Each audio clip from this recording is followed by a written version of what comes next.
The traditional conception of God in Judaism is strictly monotheistic. God is generally understood by Jews to be the absolute one, indivisible and incomparable being who is the ultimate cause of all existence. Jewish tradition teaches that the true aspect of God is incomprehensible and unknowable, and that it is only God's revealed aspects that brought the universe into existence, and interacts with mankind and the world. The one God of Israel is the God of Abraham, Isaac, and Jacob, who is the guide of the world, delivered the Israelites from slavery in Egypt, and gave them the law of Moses at biblical Mount Sinai as described in the Torah. Traditional interpretations of Judaism generally emphasize that God is personal, while some modern interpretations of Judaism emphasize that God is a force or ideal. God has a proper name, written Yhwh in the Hebrew Bible. In Jewish tradition, another name of God is Elohim. Names.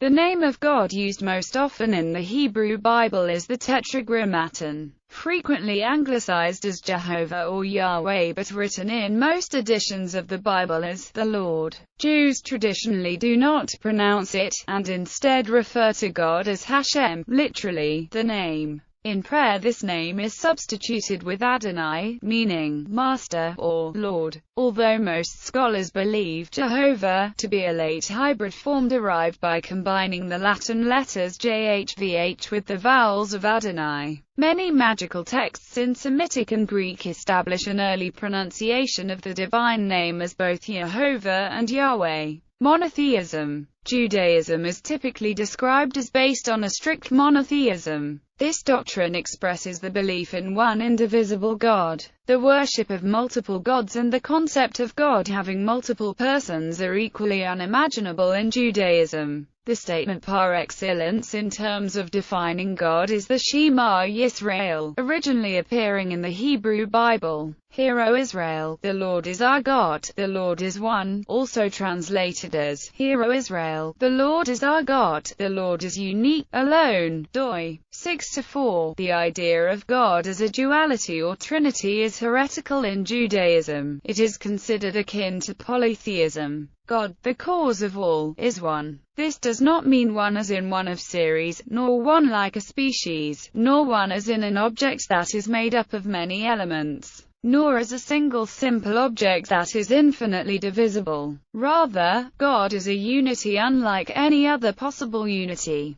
since all of existence emanates from God, whose ultimate existence is not dependent on anything else. Some Jewish sages perceived God as interpenetrating the universe, which itself has been thought to be a manifestation of God's existence. In this way, Judaism can be regarded as similar to being panentheistic, while always affirming genuine monotheism. Kabbalistic tradition holds that the divine consists of 10. This has been described as a strand of Judaism which may seem at odds with Jewish commitments to strict monotheism. But Kabbalists have consistently emphasized that their traditions are strictly monotheistic. Intermediaries. Any belief that an intermediary between humanity and God could be used, whether necessary or even optional, has traditionally been considered heretical. Maimonides writes that, God is the only one we may serve and praise, we may not act in this way toward anything beneath God, whether it be an angel, a star, or one of the elements. There are no intermediaries between us and God. All our prayers should be directed towards God, nothing else should even be considered. Some rabbinic authorities disagreed with this view. Notably, Nachmanides was of the opinion that it is permitted to ask the angels to beseech God on our behalf.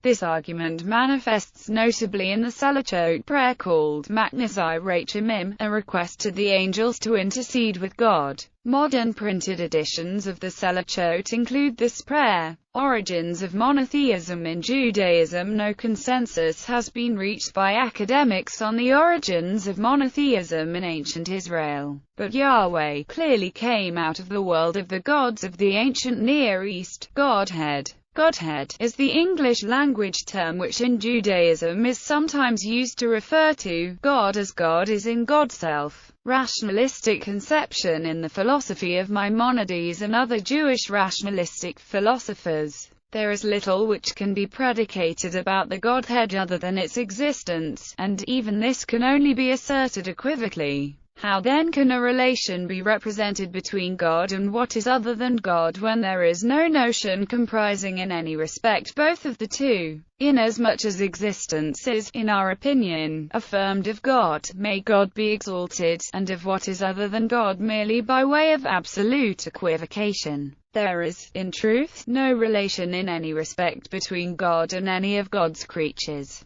Maimonides, Mori Nevuchi mystical conception in Kabbalah. The term Godhead usually refers to the concept of Ein Sof, which is the aspect of God that lies beyond the emanations. The knowability of the Godhead in Kabbalistic thought is no better than what is conceived by rationalist thinkers. As Jacobs puts it, of God as God is in God's self, Ein Sof, nothing can be said at all, and no thought can reach there. Ein Sof is a place to which forgetting and oblivion pertain. Why? Because concerning all the Sophirot, one can search out their reality from the depth of supernal wisdom. From there it is possible to understand one thing from another. However, concerning Ein Sof, there is no aspect anywhere to search or probe. Nothing can be known of it, for it is hidden and concealed in the mystery of absolute nothingness. David Ben Judah Hasid, Mat properties attributed to God. In traditional Judaism, God is conceived of as the eternal, omnipotent and omniscient creator of the universe, and the source of morality. God has the power to intervene in the world. Maimonides describes God in this fashion. The foundation of all foundations and the pillar of wisdom is to know that there is a primary being who brought into being all existence. All the beings of the heavens, the earth, and what is between them came into existence only from the truth of his being. Jews often describe God as omniscient, although some prominent medieval Jewish philosophers held that God does not have complete foreknowledge of human acts. Gersonides, for example, argued that God knows the choices open to each individual but that God does not know the choices that an individual will make. Abraham ibn Daud believed that God was not omniscient or omnipotent with respect to human action. Jews often describe God as omnipotent and see that idea as rooted in the Bible. Many modern Jewish theologians have argued that God is not omnipotent, however, and have found many biblical and classical sources to support this view. Although the gender of God in Judaism is referred to in the Tanakh with masculine imagery and grammatical forms, traditional Jewish philosophy does not attribute the concept of sex to God. At times, however, Jewish Agadic literature and Jewish mysticism do treat God as gendered. The ways in which God is gendered have also changed across time, with some modern Jewish thinkers viewing God as outside of the gender binary. Kabbalistic tradition holds that the divine consists of 10 aspects, called Sephirot, concepts of God. Personal. Most of classical Judaism views God as a personal God, meaning that humans can have a relationship with God and vice versa. Much of the Midrash, and many prayers in the Siddur portrays God as caring about humanity in much the same way that humans care about God. Rabbi Samuel S. Cohorn wrote that, God as conceived by Judaism is not only the first cause, the creative power, and the world reason, but also the living and loving Father of men. He is not only cosmic but also personal. Jewish monotheism thinks of God in terms of definite character or personality, while pantheism is content with a view of God as impersonal. This is shown in the Jewish liturgy, such as in the Adon Olam hymn, which includes a confident affirmation that, "He is my God, my living God, who hears and answers." Edward Kessler writes that Hebrew Bible portrays an encounter with a God who cares passionately and who addresses humanity in the quiet moments of its existence. British Chief Rabbi Jonathan Sacks suggests that God is not distant in time or detached, but passionately engaged and present. It is important to note that the predicate personal, as applied to God, does not mean that God is corporeal or anthropomorphic. views which Judaism has always rejected. Rather, personality refers not to physicality but to inner essence, psychical, rational, and moral. Although most Jews believe that God can be experienced, it is understood that God cannot be understood, because God is utterly unlike humankind. All anthropomorphic statements about God are understood as linguistic metaphors. Otherwise it would be impossible to talk about God at all. According to traditional Judaism, people's actions do not have the ability to affect God positively or negatively. The Book of Job in the Hebrew Bible states, "Gaze at the heavens and see, and view the skies, which are higher than you. If you sinned, how do you harm God? And if your transgressions are many, what do you do to God? If you are righteous, what do you give God? Or what does God take from your hand? Your wickedness affects a person like yourself, and your righteousness a child of humanity." A modern concept that God is in need of human beings has been propounded by Abraham Joshua Heschel. Because God is in search of people, God is accessible and available through time and place to whoever seeks Him, leading to a spiritual intensity for the individual as well. This accessibility leads to a God who is present, involved, near, intimate, and concerned for and vulnerable to what happens in this world. Non-personal. Although the dominant strain in Judaism is that God is personal, modern Jewish thinkers claim that there is an alternate stream of tradition exemplified by Maimonides, who, along with several other Jewish philosophers, rejected the idea of a personal God.